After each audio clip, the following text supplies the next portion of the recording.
This is where we are again. In December, the U.S. government stood in front of the American people and bluntly announced that they had defeated the supply chain crisis. But of course, now it is clear that they have lied to us once again. We have been facing persistent shortages for months on end. Some of them emerged during the first wave of panic buying in 2020 and were never resolved up until this point. And now, the emergence of a new variant and the threat of lockdowns and businesses shutdowns are pushing things to an entirely new level.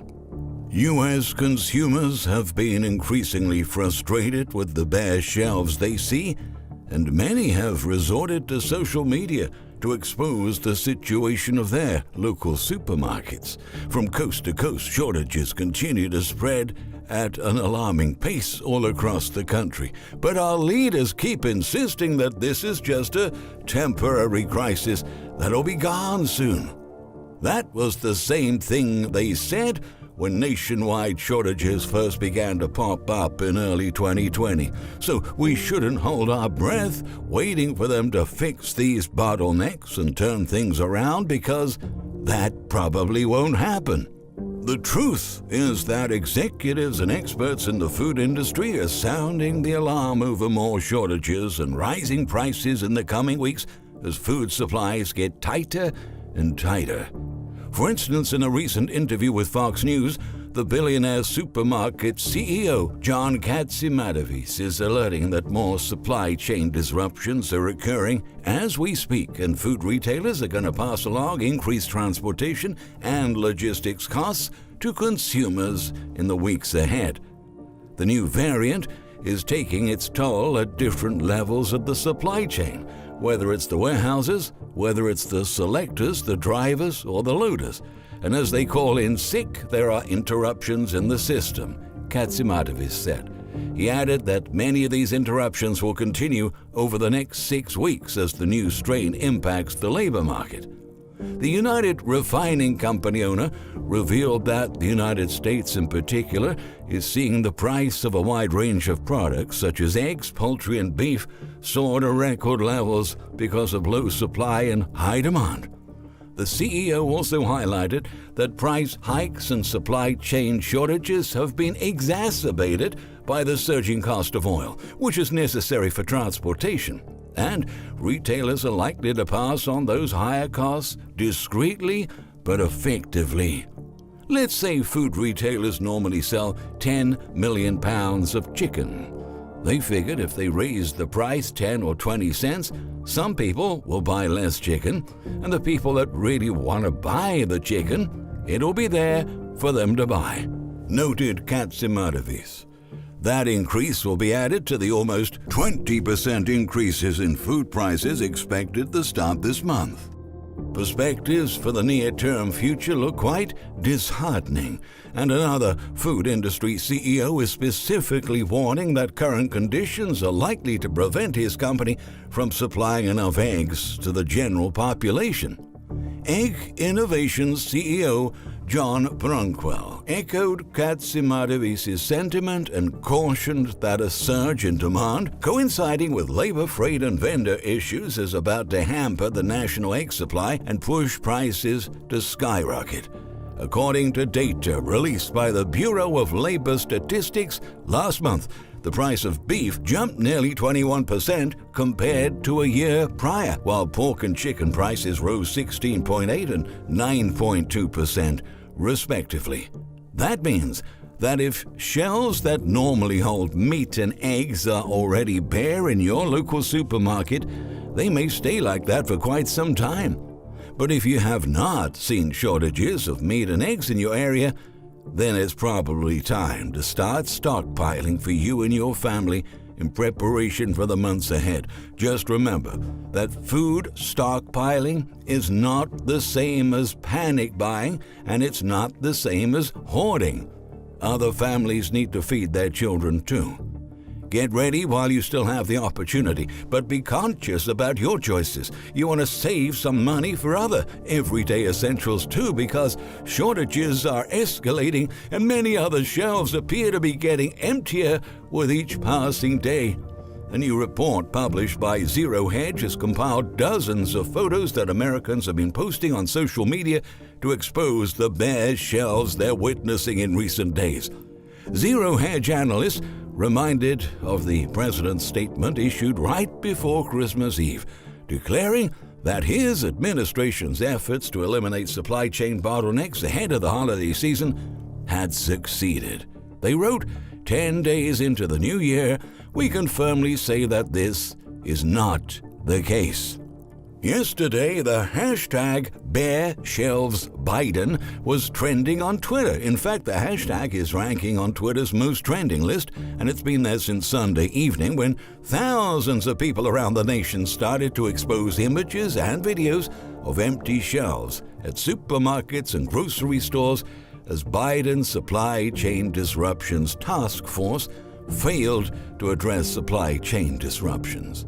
Although Biden has pointed to the administration's progress in easing port congestion by imposing round-the-clock operations at the nation's biggest ports, including the ports of Los Angeles and Long Beach, it seems that supply chains remain snarled, and there's no clear sign on when the situation will be eased. We found out over the weekend that port congestion was quickly spreading to New York City's container port, the analysts continued. Logistics and transportation issues continue to compound, and port congestion may aggravate even further as a shortage of workers plagues the sector. If only we had enough workers to keep things running nice and smooth in our supply chains, this crisis could be solved much faster than anticipated. But that's not the case. In industry after industry, a huge number of workers seems to have disappeared from the system, and their absence is causing a myriad of problems. For example, now even FedEx is warning that the new wave of virus cases has resulted in severe staffing shortages and delays in shipments transported on aircraft. The company said on a press release, the explosive surge of the new variant has caused a temporary shortage of available crew members and operational staff. But we all know that there's nothing temporary about this worker shortfall. Since last year, it has only gotten worse and will continue to worsen as more restrictions and more mandates threaten people's jobs, and that's especially true for low-paid positions. American workers have simply had enough, and many of them are reaching a breaking point. It's understandable why companies are so selective about their words. They don't want to trigger widespread panic among the public, and it's only human nature to want to put a positive spin on things. But FedEx is not alone. In fact, several delivery firms have been saying that severe winter storms around the country are also posing major challenges to operations and provoking new disruptions.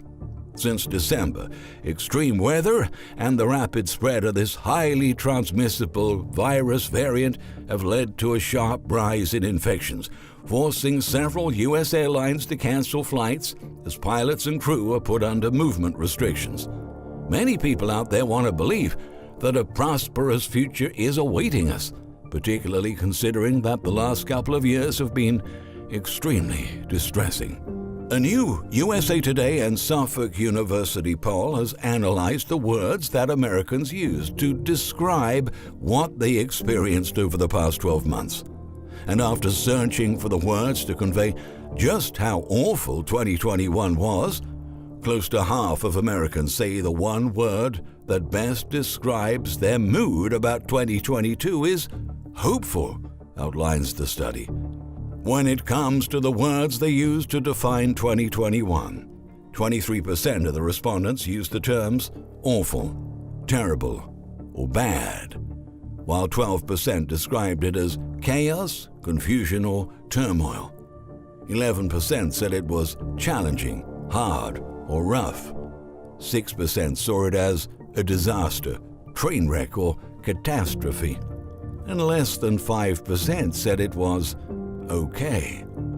The rest chose various versions of bad, from catastrophe and chaos to frightening and failure. Then there is the 1% who described 2021 this way: long, the researchers noted. Looking ahead, the main concern in our society is the degrading state of our economy. Another poll conducted by the Associated Press found that the U.S. economy is the top priority for Americans, with inflation worries rising and health crisis-related fears waning. The study released on Monday revealed that 68% of Americans mention the economy in some way when asked an open-ended question about the top 5 priorities for the government to work on in 2022. Just 37% cited the virus, down from 53% a year earlier.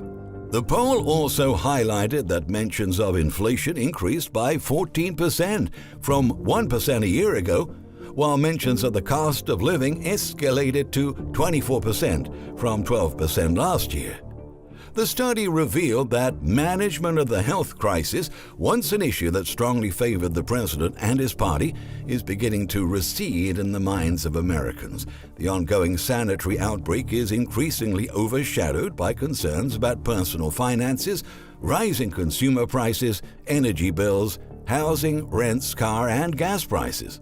While more and more shelves go empty, once again, the president's job approval rating continues to sink. People are extremely dissatisfied with unbearable shelter, power, and food inflation. As Zero Hedge analysts emphasized, the administration can tout all they want about fixing supply chains, but in actuality, they're still entangled. And people are waking up to the fact that America continues to descend into a state no different than a third world country. Our population wants and needs the supply chain crisis to be resolved, inflation to fade away, and life to return to the way that it used to be. Sadly, none of these things are within our reach, and it's becoming exceedingly clear that our leaders are utterly and completely incapable of defeating our problems, controlling the virus outbreak, and readjusting monetary policy to start putting our country back on track. At this point, it honestly seems like they do not care about fixing the economy. And if you think that things are chaotic now, just wait a few more months and you'll see real chaos. If you are waiting for the government to save us from this mess, you are going to be waiting forever. Decades of very reckless decisions have brought us to where we are now, and it would take a miracle to turn things around. Thank you for watching. If you found this video informative, we would like to recommend to you 7-Year Apocalypse, the latest book from the economic and financial analyst, Mr. Michael Snyder. Don't forget to turn notifications on, and please stay tuned to our next videos.